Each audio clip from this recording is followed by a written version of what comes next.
Setelah semua baju dilepasnya, aku pun tak tahan menahan sesuatu yang menjadi keinginanku selama ini. Malam ini terjadilah kenangan yang tak mungkin bisa kulupakan. Kita melakukan mantap-mantap dan dia pun menikmatinya.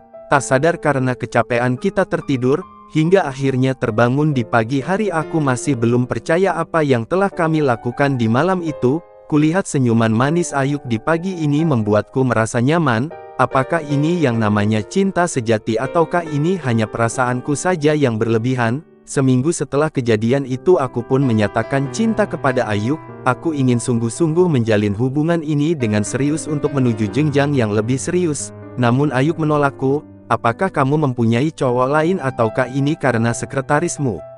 Ku ucap kepadanya dengan perasaan kesal. Ia hanya menjawab dengan senyuman, membuat hati ini semakin jengkel padanya. Aku coba mendesaknya untuk bicara apa alasan menolak cintaku. Ia pun jawab, apa itu cinta? Yang kamu cari hanya status pacaran sedangkan aku memberikan tubuhku kapan saja kamu inginkan. Aku rela melayanimu tanpa ada paksaan. Sampai sekarang aku tak mengerti dengan hubungan kami ini. Yang orang lain tahu Ayuk adalah bosku karena aku hanyalah office boy yang selalu melayaninya, pergi kemanapun ia mau. Apakah dia malu kalau orang lain tahu kalau dia menjalin hubungan denganku? Karena rasa penasaranku berlebihan itu yang memicu aku untuk masuk ke ruangannya dan hari itu kebetulan Ayuk sedang tidak ada di kantor. Aku lebih leluasa di ruangannya. Ku coba mencari sesuatu yang mungkin bisa menjawab rasa penasaranku. Aku menemukan foto seseorang laki-laki bersamanya, entah itu siapa aku tak tahu. Aku coba ambil ponselku dan mengambil gambar foto itu agar nanti bisa menjadi bukti. Aku pun meneruskan pencarian karena rasa penasaranku yang semakin dalam. Keesokan harinya Ayuk mengajakku ke hotel lagi. Kayaknya dia mulai ketagihan dengan rudalku yang keras dan panjang ini. Sesampainya di kamar, tidak basa-basi si Ayuk pun langsung menarikku ke tempat tidur. Rudalku dilumat abis sampai aku kewalahan menghadapi keliaran si Ayuk ini. Setelah kami mantap-mantap aku pun membicarakan tentang foto yang dia simpan di ruangannya.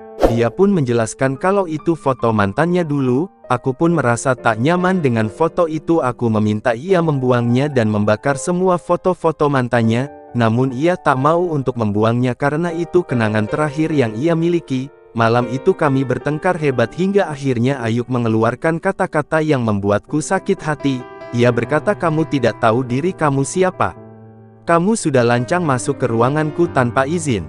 Kamu ingin mengatur hidupku. Ingat kamu bukan siapa-siapaku. Dengan perasaan kecewa aku langsung keluar dari kamar hotel itu, dan aku mencari taksi untuk pulang ke rumah karena malam itu aku ikut mobilnya. Dengan perasaan kecewa hatiku berkata aku tak akan lagi memaksakan untuk mengikuti keinginanku, akan kubuang jauh rasa cinta ini. Sesampai di rumah mata ini tak bisa langsung terpejam.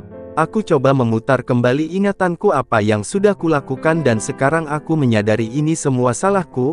Aku terlalu egois, aku terlalu kasar, aku tak bisa mengambil keputusan dengan tenang, dan besok di kantor aku akan menemuinya. Aku akan meminta maaf kepadanya dan mengaku ini semua salahku. Aku akan berjanji tidak akan mengulanginya lagi. Mata ini masih sulit untuk kupejamkan pikiranku terus ke sana. Aku terus membayangkan Ayuk. Aku mengkhawatirkannya. Pagi harinya aku pun mengetuk pintu di ruangan Ayuk. Aku pun dipersilahkan masuk tapi yang ada hanya sekretarisnya. Aku coba bertanya di mana Bu Ayuk bos kita. Dia pun menjawab Bu Ayuk sedang keluar kota selama 1 bulan ini.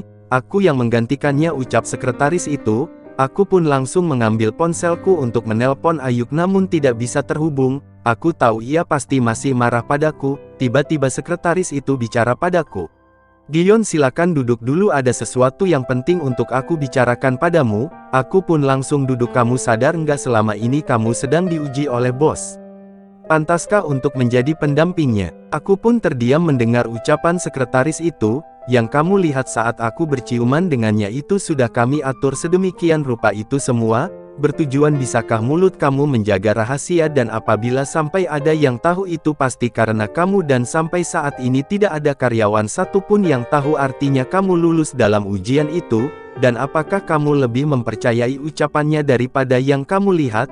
Aku pun menundukkan kepala dan tak sengaja air mata ini menetes. Sekretaris itu pun melanjutkan bicaranya. Waktu itu emang sengaja dia simpan dan dia bilang itu foto mantannya. yang sebenarnya itu foto kakaknya yang ada di luar negeri saat ini. Dia hanya mencoba kedewasaan kamu, ternyata kamu begitu mudah mengambil keputusan dan egois.